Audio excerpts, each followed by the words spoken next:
Let me guess, you stayed all day watching Minecraft YouTube.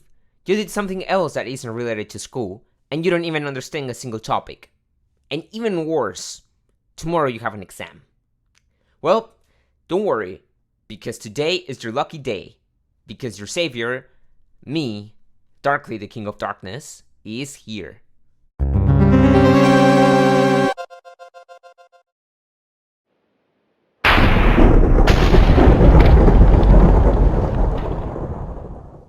Yes guys, we're seeing today the scientific method, so sit down because I'm about to explain a topic that you should have already known about if you only paid attention at school. Before starting the video, only an insanely mega small amount of my viewers are actually subscribed. Like, it's literally just my second account who's watching, so consider subscribing, please. It's free, I took a lot of time to do this video, literally 2 years, and it will help me a lot. Disclaimer!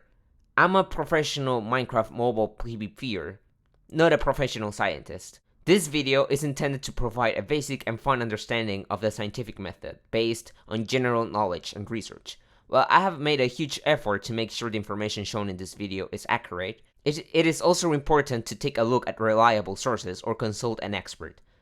Okay, without further ado, let's get started.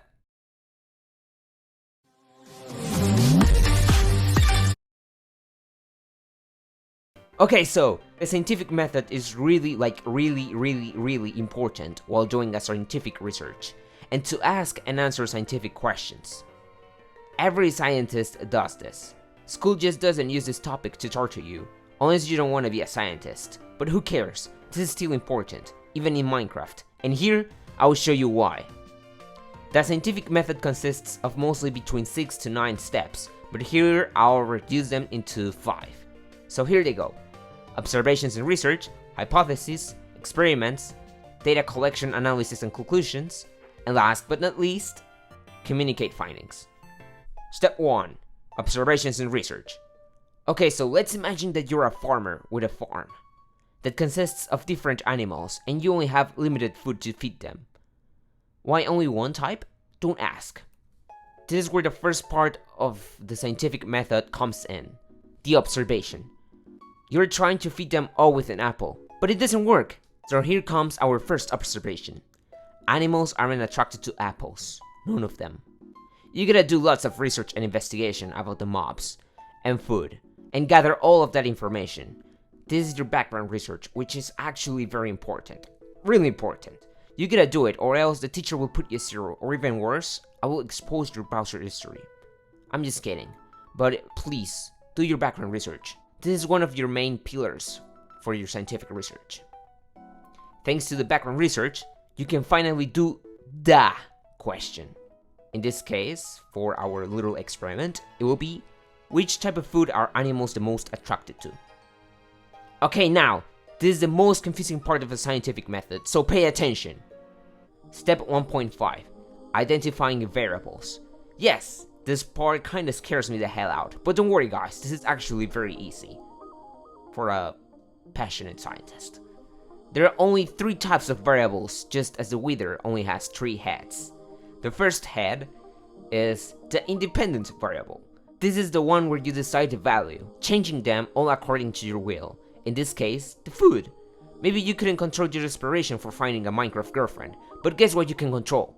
The independent variable. Next, the dependent variable. This is the second head. This one is the one that depends of the independent variable. Confusing, right? Well, not really. A good example about the independent variable, it can be the mobs effect. What will happen to the sheep, to the cow, to the dragon once you feed them with the food you're experimenting them on? Yo, remember this phrase because this is actually very important. The dependent depends of the independent. Last variable, the controlled variable. Yeah, I know it kinda sounds similar to the independent variable, but here it goes. You have control over this variable only at the beginning. It must be constant, fixed, and unchanged, or your experiment will be screwed. In this case, it will be the different type of mobs that you will use in your experiment. Step 2. Hypothesis. This hypothesis is a supposition or an educated guess for your nerdy experiment. You must state it in a way that it can be easily tested and will help you respond your original question. An example of a hypothesis that we're gonna use in our little experiment is, if I use wheat to feed the animals, then most of the animals will like it. We're using wheat this time. Step 3, experiments. This is the heart of the scientific method. I personally enjoy this part a lot. Actually, this is the only part I participated in group projects. Just kidding. You, as a scientist with a PhD, are gonna design crazy experiments to test the hypothesis previously mentioned. This step involves all the variables mentioned during the video, aka the witherheads. The goal is to manipulate the independent variable and observe its effect on the dependent variable. This is why the phrase that I taught you previously is truly important. In this case, you will feed absolutely every animal you got in your farm with different types of food and watch how they react to it. Of course, while doing your experiments, make sure to pay attention and grab all the data you can, because that takes us to the last step actually.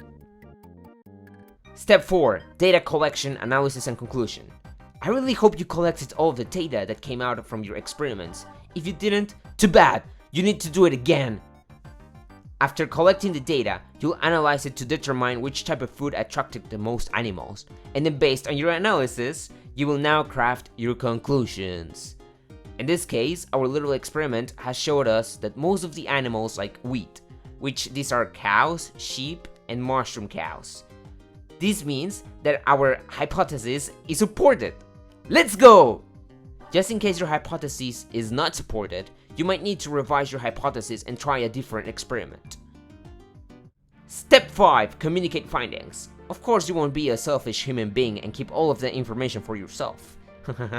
Share your findings with other people from the world, friends, family, scientists. You won't base your science fair project in a cube game, so I invite you to do a real-life experiment, such as the following. Alright guys, that will be everything for today's video. Don't forget to like, share, comment, and subscribe, or else you will fail. Bye!